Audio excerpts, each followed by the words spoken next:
Bismillah ar-Rahman ar-Rahim. Assalamu alaikum wa rahmatullahi wa barakatuh, mu'minin al-mu'minat. In this episode, we will focus on some of the rulings when it comes to traveling while fasting, most especially in the holy months of Ramadan.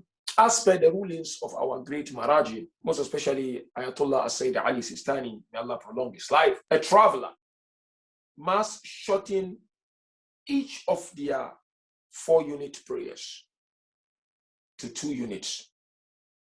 Meaning your Zuhr becomes 2, your Asr becomes 2, and your Isha becomes 2. Maghrib remains 3, and Fajr is 2, so it remains 2. And break their fast based on the following conditions and details. A traveler cannot fast based on certain conditions. Let's look at some of those conditions. Number 1, the travel must be lawful. Say in the holy month of Ramadan, one decide to travel.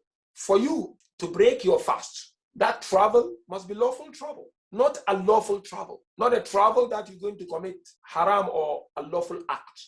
Not travel that you're going to ensure something unlawful takes place. And then the second condition is what? The person must intend to travel the required religiously prescribed distance, which would make them a traveler.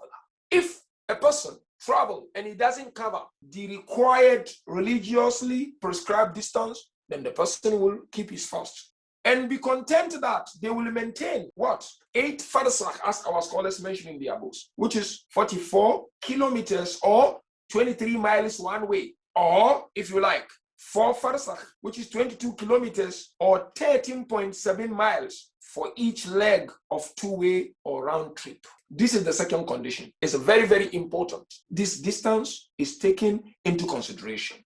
And you know, my dear brothers and sisters, the required religiously prescribed distance is calculated, kindly pay attention, starting from the outer limits of a town, say Birmingham, say London.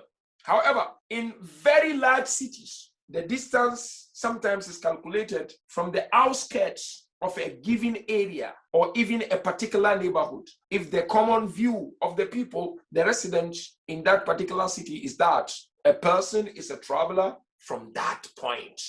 So you become officially traveler when you get to that point.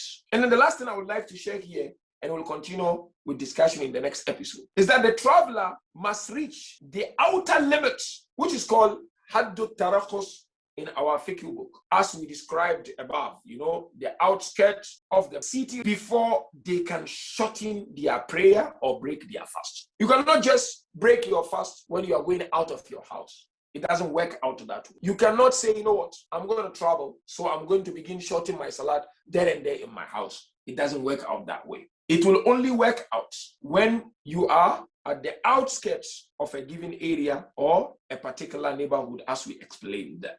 While you are there, then you can break your fast. And if it is salat time and you want to pray, you can then make sure you pray qasr. And this is usually the point outside the hometown where the buildings are no longer viable by the naked eye. You know, you get to a point where the buildings of that particular town is not really visible, which is approximately 3 to 4 kilometers. Or 2 to 3 miles. Once you get there, then inshallah, you are officially a traveler and you can apply the rulings pertaining a traveler. Wassalamu alaikum wa rahmatullahi wa barakatuh.